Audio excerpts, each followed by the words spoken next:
Ежегодно Норвежский совет по делам беженцев публикует список серьезных миграционных кризисов, которые были обделены международным вниманием. Давайте разберемся, что происходит с беженцами в местах, о которых почти не упоминается в средствах массовой информации.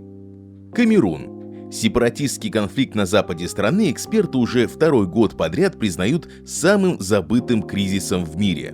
В 2016 году англоязычное население страны восстало против франкоязычного, объявив о создании нового государства – Амбазония.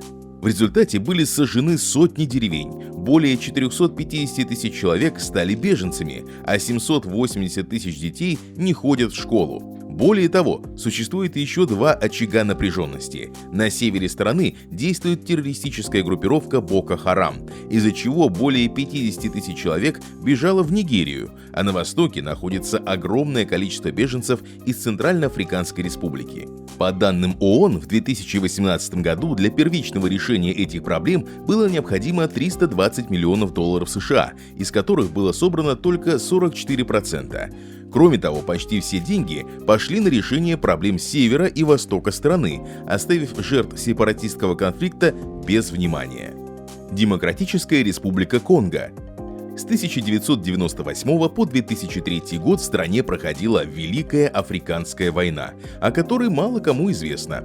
В ходе нее было уничтожено свыше 5 миллионов человек, втянуты 9 стран и свыше 20 группировок, воюющих на 50 фронтах.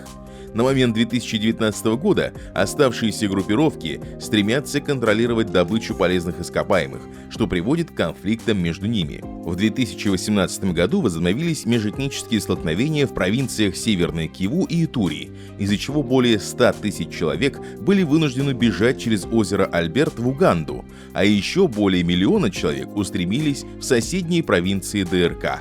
В 2019 году вспышка Эболы еще больше усугубила кризис. Кроме того, страна пережила самую серьезную современную эпидемию кори. С января по октябрь 2019 года было инфицировано не менее 209 тысяч человек. В 2019 году по своим масштабам продовольственный кризис в ДРК занял второе место, уступив лишь Йемену. Число людей, не способных прокормить себя, превысило 15 миллионов, а почти 4 миллиона детей в возрасте до 5 лет страдают от острого недоедания. Международное внимание не успевает за развитием событий. На данный момент было собрано менее половины средств, необходимых для урегулирования кризиса, что обрекает ситуацию в Конго на дальнейшее ухудшение. Буркина-Фасо. Конфликт в Мали распространился на Буркина-Фасо в 2018 году, вызвав противостояние вооруженных группировок. Правительство ушло в отставку в январе 2019 года, однако боевые действия так и не прекратились. В 2019 году события в стране стали самым быстрорастущим кризисом беженцев в мире. Число вынужденных переселенцев увеличилось в 5 раз, до 500 тысяч человек. Большинство людей бежали с сельскохозяйственных угодий, которыми их семьи владели в течение нескольких поколений, что привело к тому, что огромное количество людей не может обрабатывать урожай. Это происходит в стране, где 4 из 5 человек зарабатывают на жизнь сельским хозяйством. К концу 2019 года более 1,2 миллиона человек нуждались в обеспечении продовольствием. Несмотря на усугубление ситуации, в 2019 году было собрано только половина средств, необходимых ООН для организации помощи большинству нуждающихся. Бурунди. Когда президент Пьер Нкурунзиза объявил о планах баллотироваться на третий срок в 2015 году, уличные протесты переросли в вооруженные столкновения, из-за чего до 500 тысяч человек бежали в соседние страны, где им пришлось жить в переполненных лагерях. В последние годы Танзания была главным реципиентом бурундийских беженцев, однако в январе 2018 года страна вышла из всеобъемлющего механизма по решению проблем беженцев, заявив о закрытии доступа на свою территорию. В 2019 году в стране свирепствовала эпидемия малярии, которой было заражено 8 миллионов человек. Несмотря на то, что к концу 2019 года около 80 тысяч человек добровольно вернулись в Бурунди, ежемесячно примерно 1000 человек все еще покидают страну из-за последствий экономического коллапса. На сегодняшний день ООН удалось собрать лишь 42% необходимой финансовой помощи для Бурунди, что явно недостаточно для комплексного решения накопившихся проблем. Венесуэла. По данным ООН, около 7 миллионов человек в стране нуждаются в гуманитарной помощи.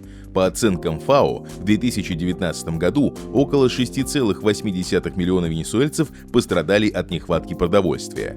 В 2019 году экономика страны сократилась на 25%, а цены на продукты очень сильно выросли. Минимальная заработная плата покрывает только 3,5% базовой продовольственной корзины. По данным Международной организации по миграции, около 3,4 миллиона граждан покинули Венесуэлу. Из них 2,7 миллиона в настоящее время проживают в странах Латинской Америки и Карибского бассейна. В апреле 2019 года ситуация достигла пика. Ежедневно страну покидало 5000 человек. Необходимо отметить, что несмотря на вышеперечисленные проблемы, международная поддержка Венесуэлы оставляет желать лучшего. К концу 2019 года ООН удалось привлечь лишь половину необходимых средств. Большое спасибо за просмотр. Пожалуйста, оцените это видео и поделитесь им с друзьями. Подписывайтесь, оставляйте комментарии и читайте нас в Telegram. Ссылка будет в описании. До новых встреч!